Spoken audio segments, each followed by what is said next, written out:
Hello folks, I'm Hank Wilson, and welcome to the introductory episode of the Time Travelin' Texican Show, a production of Art Texas. What is the Time Travelin' Texican Show all about? It's about Texas history, and all of its many levels, layers, and players.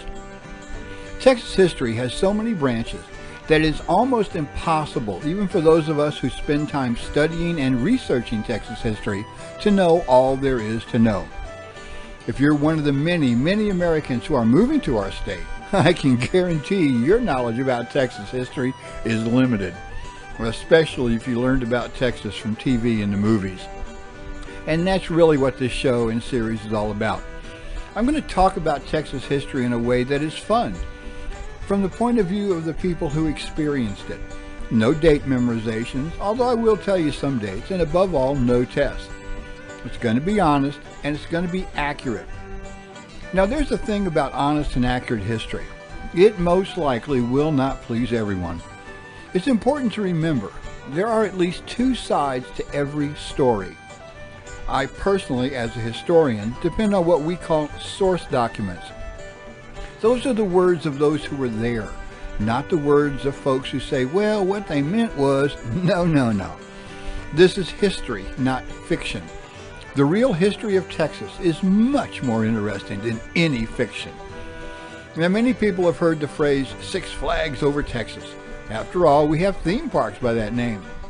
And some of y'all know that means that various countries at one time or another claimed Texas for themselves.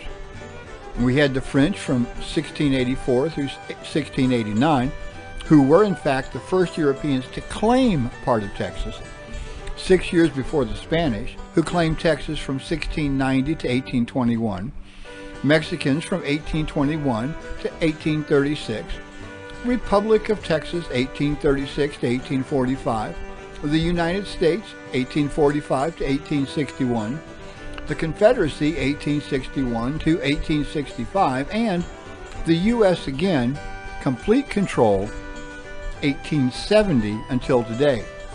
Now, why do I say America 1870 when the Civil War ended in 1865? Well, that was because Texas wasn't fully readmitted to the Union until 1870. Texas is broken into 8 regions. It's a big state, each of which has its own history, geography, and often a unique way of looking at things. You know, if you're starting from the east, we have East Texas. Well, Beaumont's a major city. The Gulf Coast, you've got Houston and Galveston. And actually, Beaumont could be considered part of the Gulf Coast. Central Texas, we have Austin, Waco. North Texas, Dallas, Fort Worth. South Texas, home to my favorite city in all of Texas, beautiful San Antonio. West Texas, El Paso, Lubbock, and the Panhandle, Amarillo. There are more cities and towns in each of those areas, but those are the ones that folks most associate with the region. Now, as the program progresses and shows go on, I will talk about some of the lesser-known towns and cities in each region and the roles they played in Texas history. Now, in addition to the various flags that Texas lived under, and well before any Europeans showed up, there were multiple native people residing and thriving in what is now Texas. In fact, some believe that as far back as 37,000 years ago, there were people here in Texas who are the ancestors of modern American Indians.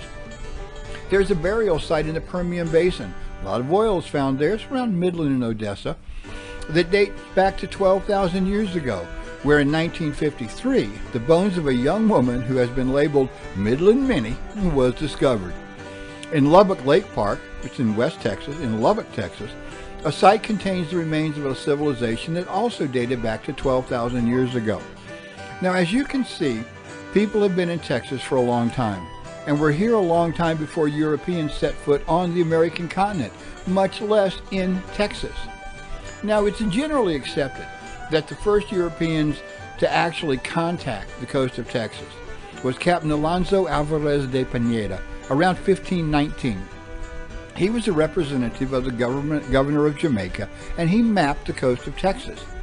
Now, in 1530s, a party of 4, led by Alvar Núñez Cabeza de Vaca, made the first recorded exploration of today's Texas. In 1540, Francisco Vázquez de Coronado led an exploration of what is now the American Southwest. Now, it was 40 years after the Coronado expeditions that that's Friar, Agustin Rodriguez, a Franciscan missionary, and Francisco Sanchez Camuscado, a soldier, led an expedition into Texas and New Mexico. Now, in the early explorations that went into the interior of Texas and into East Texas, the explorers encountered the Hasinai, and those encounters are where it is thought that the Spanish picked up a word that eventually translated into Tejas. And the word Texas, which comes from Tejas, and in Spanish, Texas is Tejas, had wide usage among the Hasinai, and the accepted meaning was friends, although the Hasinai applied the word to many groups to mean allies. They probably did not apply the name to themselves as a local group name. They did seem to use the term, however, as a form of greeting, hello friend, or as we say here in Tejas, Texas, howdy partner. The Spanish did preliminarily explore East Texas, the coastal area, and West Texas. And that brings me to how these programs will explore Texas history. I want to talk about the history and the makeup of each of the major geographic sections that make up Texas.